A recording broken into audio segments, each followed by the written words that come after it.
Adobong kuhol na naman anong uulamin ko dito sa amin sa bukid mga bay. Kaya tara samahan nyo kung magluto ng kuhol. Magandang umaga mga bay. Bago ako manguha ng mga kuhol mga bay, ay magkakape muna ako dahil kakatapos ko lang din magpakain ng mga alaga kong hayop dito sa amin sa bukid. Medyo maganda ngayon sibulang araw dito sa amin sa bukid mga bay, kaya ngayong araw ay magluluto ako ng adobong kuhol. Dahil sobrang tagal ko na din hindi nakakain ng adobong kuhol, kaya ngayong araw mga bay ay kuhol talaga yung babanatan natin dito sa amin sa bukid. Hindi ko pala naubos yung energy na tinimpla ko mga bay, kaya binigay ko lang din sa mga kabady ko dito sa amin sa bukid. At ang pagkatapos kong magkape mga bay, nagkuha lang din ako ng maliit na planggana at pumunta na din ako sa pagkuhaan natin ng kuhol ngayon. Dito pala ako manguha ng kuhol sa gilid ng kabilang fish pan namin mga bay dahil mga malalaki yung mga kuhol dito. Sa sobrang lalaki pala ng mga kuhol dito sa amin sa fish pan mga bay, di na malunok ng mga alaga kong itik, kaya ngayong araw ay ako yung lulunok nito.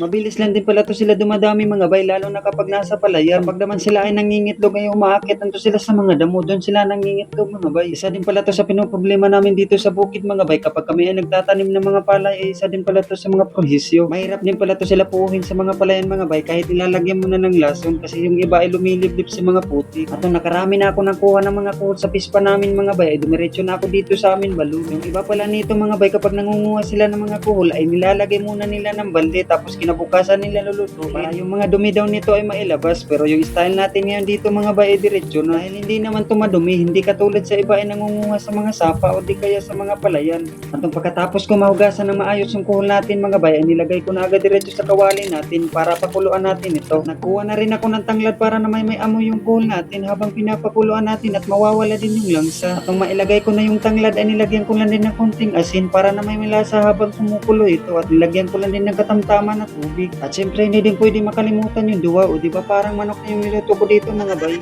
At habang pinapakuluan natin yung kuhol mga bay, ito naman yung panakot yung aasikasuhin natin ngayon. Inuna ko pala yung sibuyas sa paghiwa at niliit-liit ko to dahil parang sisig na adobo yung tirada natin dito ngayon mga bay. Pagkatapos ko maghiwa ng sibuyas ay ito naman yung susunod kong hiwain yung luya.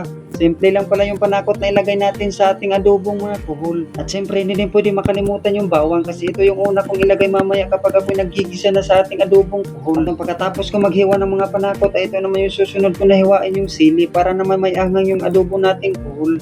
Hinain ko na din yung pinakuluan natin na kuhol kanina mga bay dahil lumabas na yung mga laman. Medyo makutingan lang talaga mga bay kapag kinuha mo na yung laman sa loob dahil kailangan mo talagang tusukin para makuha yung laman. Kinuha ko lang din pala yung parang bituka ng kuhol mga bay kasi mapait yung kapag nahalo natin sa pagluto nito. Yun din nagdadala ng lansa kapag nagluluto tayo ng kuhol. At nung pagkatapos kung magtanggal ng mga laman mga bay at nilagyan ko lang din ng mantika yung kawali. At nung uminit na yung mantika, inuna ko na paglagay yung bawang. Hinalo ko lang saglit tapos sinunod ko na paglagay yung sibuyas. At syempre inalagay ko na din yung ating ginger, ay luya pala. Tapos hinalo-halo ko lang at ito na pala yung nakuha ko na laman sa kuhol mga bay. Isang kim-kim ko na lang pala sa kamay ko mga bay. Sakto lang talaga to pang ulam ko dito sa amin sa bukid ngayong umaga. At nung mailagay ko na yung kuhol natin mga bay, ay nalo-halo ko lang saglit tapos nilagyan ko na lang din ng pamintang buo tapos dahon. Dati pala dito sa amin sa bukid mga bay, dahil sa sobrang dami na ng mga kuhol ay pinapagulungan na namin ng mga sasakyan. Nung nalaman ko na masarap pala to adobuhin, kaya hanap ko na to dito sa amin sa bukid. Patapos na pala akong magtimpla, nalagyan ko na pala ng asin at bitchin, at ito naman sunod natin yung sili para na mamayanghang talaga yung adobo natin, at nilagyan ko na lang din ng tuyo. Takpan lang natin saglit mga bay tapos pakuluan, at maluto na hinain ko na dahil nagugutom na din ako dito sa amin sa bukid. At ito na pala yung itsura ng adobong kuhol natin na niluto mga bay, parang talaba lang din na adobo. Napakasarap nito bay, legit try nyo din to bay. Masarap din pala to pampulutan mga bay, kuha ka lang sa mga palayan mo o di kaya sa sapa o di kaya sa pispan, basta linisan mo lang na maigi mga bay. Kaya subukan mo din to magluto ng ganito mga bay para makatikim ka din ng masarap na exotic food.